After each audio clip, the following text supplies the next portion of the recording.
Thanks to the support as a channel member, DC Maximo. Well, here we go then, folks. 2 more games left in the season for us to qualify for the playoffs. If we miss out on the playoffs, I have to believe we're not going to get as good a chance to get promoted again for a few years because, well, everything's got a kind of now or never feel about it. Hello, welcome to part 26 of Saving Man City. I'm Kevin. Coming up on today's episode, we have those final 2 games of the season, of the regular season anyway. We're away against Preston and at home against Sunderland. Since you were last with me, more mixed results. It just seems to be, it's our theme. We got smashed by Swansea in the last episode. We then had a draw, a win, a draw and a win, which means we are sat in 6th place, as you would hope we would be. 5 points clear of Swansea, so we just need 2 points, 2 draws from these 2 matches, and we should be fine. But of course, Swansea battered us and are hot on our tails, breathing down our necks, and our goal difference is way worse than everybody else's around us in this table. Largely because of the fact we concede far too many goals. I mean, we've scored more than anybody. We are the top scorers in the division with 82 goals. But there's not many teams who've conceded more goals than us. Only the bottom 4 have conceded more goals than we have. It's very clear where our problems lie this season, and it is very much defensively. How's the XG table looking? We should be 4th on XG. So we concede more goals than we should. We score fewer goals than we should. These are all problems that need sorting next season regardless, but hopefully I'll be sorting those problems out in the Premier League. Well, we'll probably get relegated, but at least we'll have Premier League money. But we're getting ahead of ourselves. Let's get promoted first. This is the team. We're going with Trafford in goal, a back 4 of De Gasperi, Mbete, Hyam and Edwards. 4 at the base of the midfield. Taylor and McAtee ahead of him. Why has past Kev put Liam Delap on the left wing? Hold on. That makes a lot more sense. Masaba on the left, Ibrahim on the right, and Delap up front. Let's get this team submitted and fingers crossed. I mean, a win here and we're in the playoffs. So that's got to be the goal. But our form is so erratic. And I mean, as you've just seen from the evidence of the league table, we're always very capable of conceding goals. And we're quite capable of going anywhere and getting absolutely battered, as we've shown on a couple of occasions this season. It just seems every now and again we're due a pasting. And hopefully that one of those days is not today. I'd like to do this the easy, straightforward way. I'd like the second half of the episode to be resting players, rotating, coming up with a plan for the playoffs. Win all the matches will be the plan. Just don't want to reveal my hand too early, but yeah, the goal will be to win all 3 matches if we do make it into the playoffs. That's the plan. But I would like to be there a little more comfortable than maybe we've done things in the past. And oh my word, very nearly a first goal conceded. There are a few familiar names in this Preston team. For anyone who watched Non-League to Legend this year, there's a lot of players knocking around at Preston who were there by the time I arrived at Preston in Non-League to Legend. McCann and Whiteman in particular, as that midfield partnership, were my midfield partnership at Preston as well when I first arrived. So we know there's some decent talent in this Preston team. They are playing a flat back 5, which is hideous. Who on earth would want to see a back 5 anywhere ever? And James Trafford is there to just pluck the ball out of the sky from that corner. He doesn't want to see. In fact, it's a back 7. They've kind of got Whiteman and McCann tucked in there as well. No midfield, flat back 7. Absolute cowards. Does mean they're going to be quite hard to break down though. So when we have taken beatings this season, it's quite often been against teams that set up like this, because our front 3 find it very hard to create chances against a back 7. That's not even true, is it? We've just seen from the XG, we're fine at creating chances. We just don't convert them enough. And that consistently comes back to haunt us. Preston have got in behind his skin here. Preston seem to be having a lot of the ball early on. Trafford forced into another save. Where are Preston in the league table? We need to investigate, because they seem quite useful. And I was hoping that wouldn't be the case. Corner comes in. McAtee heads clear, but only as far as a Preston player. And Trafford once again making the save. James Trafford is having a very good game today. Preston are down in 20th place. They are definitely a team that we should be beating, but they've had the better of that first half for sure. And now James McAtee has picked up an injury. So Micah Hamilton is going to come on for him. And we go into this second half trying to find a goal. Apologies for if I sound a little bit bunged up as well, by the way. We're going to blame it all on hay fever. That's also why we've got the bird noises in the background of the episodes at the moment, because it's now hot as I'm recording this. I've got my window open, which makes bird noise come in the window and hay fever as well, which is why I'm all bunged up and hay fevery. And to make things even worse, Preston have now scored a goal. I mean, to be fair, it looked like it was coming. They had the better of the first half. They started this second half brightly as well, and it was just too easy for them.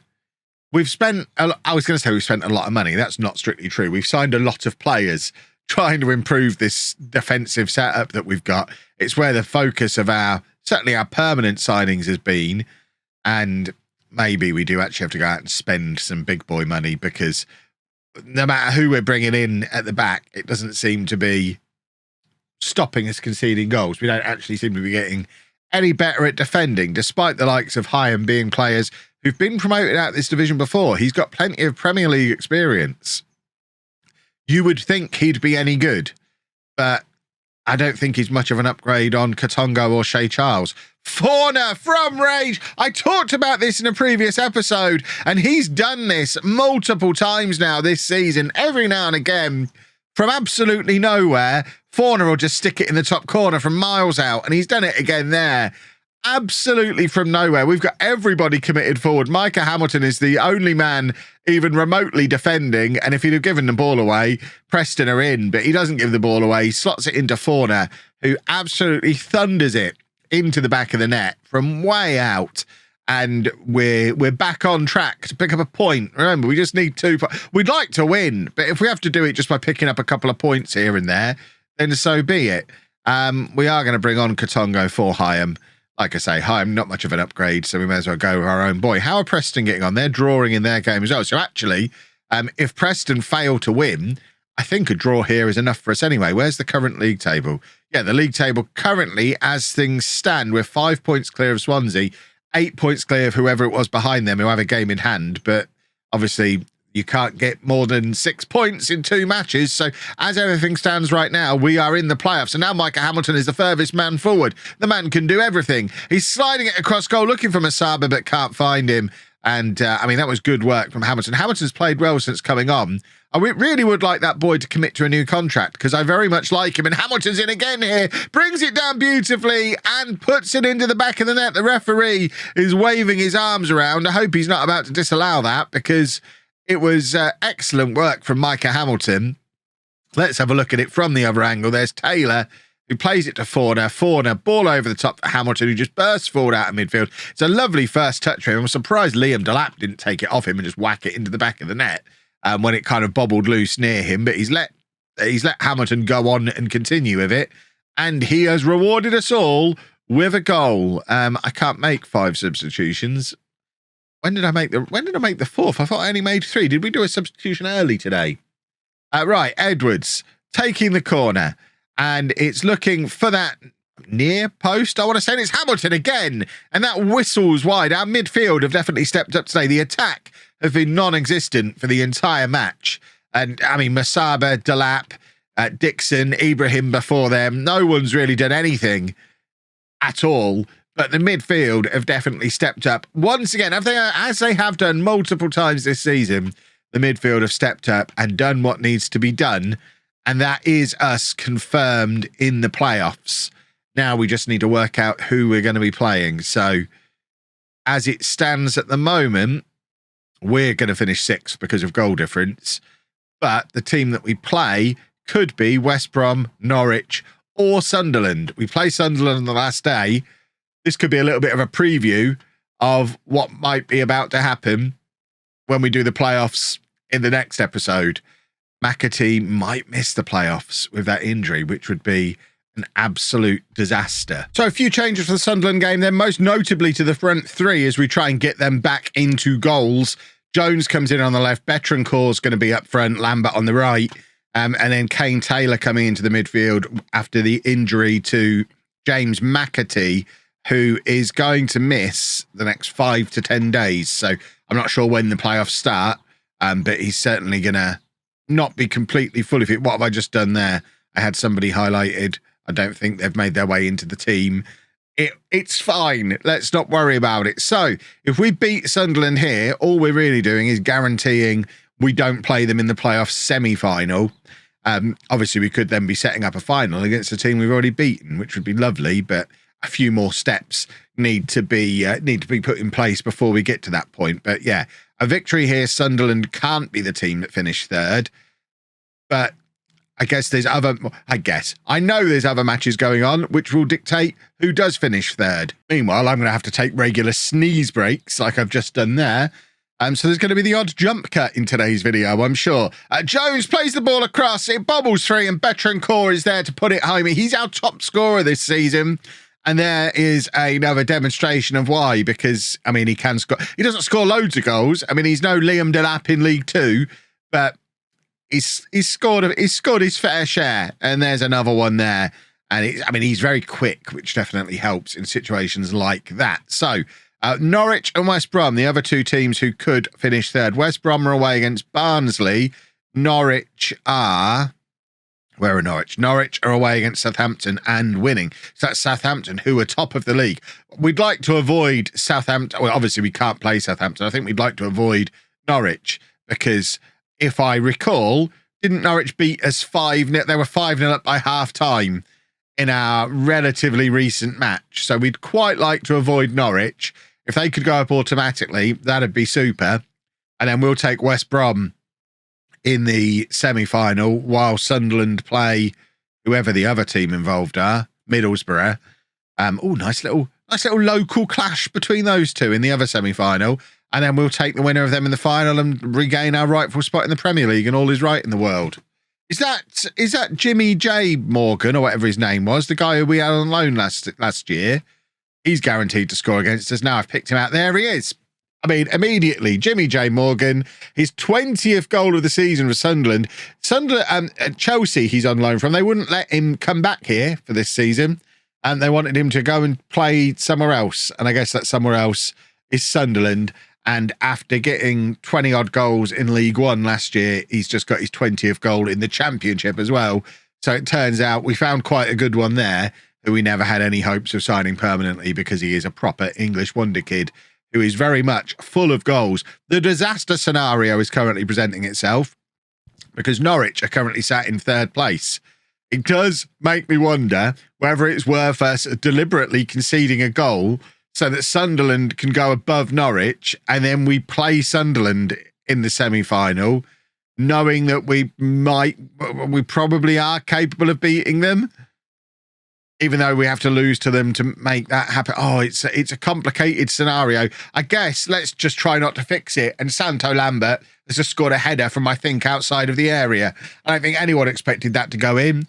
It's just kind of bobbled to him, and he's headed it up in the air, and it's gone over the goalkeeper, snuck under the crossbar. It's Ricky J. Jones involved.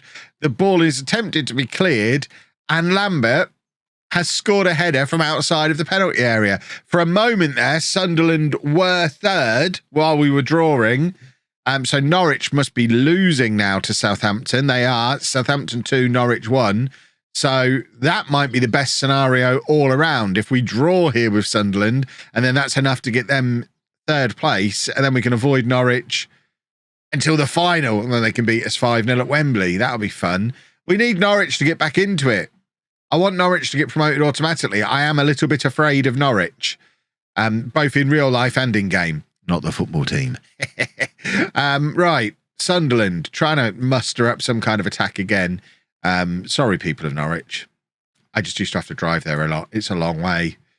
Right, we're making changes to defenders. We've actually got 3 defenders on the bench, so we can take off all those tired boys. Forner is tired as well, so we can bring Micah Hamilton on again, like we did in the last game. We'll switch to the 4-2-3-1 to accommodate him, which Siri's getting involved, which should open up the door for Sunderland to score an equaliser. Does that put them back up to third as things stand? It might do. But what we're learning here is they are quite good as well. So as much as we're afraid of Norwich, Sunderland doesn't look like it would be an easy proposition either. So does that put them above Norwich into third? I think it does, although the league table hasn't updated yet. And it is Sunderland attacking us again. Remember, we're not deliberately letting them back into this game. So we don't really want to lose to them and then have to play them twice in the next episode and lose to them some more. That won't make me very happy. So let's try and grab another goal shot. Let's beat them, and then we can go and lose to Norwich. There's no good outcome. The playoffs already seem like they're going to be horrible. Getting out of the Championship seems quite hard. Right, James Trafford, looking up to see where he can give the ball to, and it's ended up with Edwards on the right-hand side, who plays Lambert in. It's a good pass from Edwards, and now Hamilton, again, looking lively, coming off the bench. I thought he was going to try and play that across goal. He actually dinked it over the goalkeeper, and it's got cleared off the line, and now Sunderland on the counter-attack, but we've dealt with that relatively comfortably. And yeah, there is your confirmation. We just had it on screen for a second. As things stand at the moment, Sunderland are in third, so they're the team that will play in the playoff semi-final. And I mean, we're learning here today that's not going to be an easy game, which I don't suppose there was going to be an easy game in the playoff. But at least they haven't beaten us 5-0 recently, so I suppose that's a thing. Oh my word, ball comes back off the crossbar now. Can we make another change? Let's bring Masaba on in the attack and just hopefully go up and logic says hopefully go up and try and grab a winner to prove that we can beat Sunderland, but by beating them, we then don't have to play them, so it doesn't matter if we beat them, and we'd then rather play them than Norwich. I'm getting myself all tied up in knots here, boys and girls. Right, Fiorini plays it forward to Hamilton, and now Edwards, who's done well to get back onto the end of that, plays it back to Fiorini again, and now Hamilton back to Edwards. This is a good attacking move. Betancourt is there. It's an 18th goal of the season for him. It's 3-2. I think it's being disallowed. That might be the perfect scenario, because that lets me know we could have gone and beaten them, but actually we decided to be offside deliberately so that we could play them in the semi-final and then beat them again. Although Betancourt, I think, is offside again there, actually. He did get himself in behind again, though, and now Taylor comes across. Edwards, remember, we should have McAtee back at least for the second leg. Masaba is in. We really don't want to play Sunderland, it seems. I don't think these boys... that one's been disallowed as well. We're doing it on purpose. We're showing them we can score, but making sure they don't count. It's very clever. Very, very clever indeed from these boys. It's 4-2. Morally, it's a 4-2. Sunderland know we've got their number. Now we can go and beat them again in the next episode. It was all very, very clever, very deliberately done. And we might even have time to have McAtee back for the first leg, which would be very, very handy. So, Sunderland, playoffs. Love the playoffs, mate. If you've enjoyed that, please make sure you leave a nice big thumbs up on there for me. Subscribe to the channel for daily Football Manager videos. And thank you very much for watching.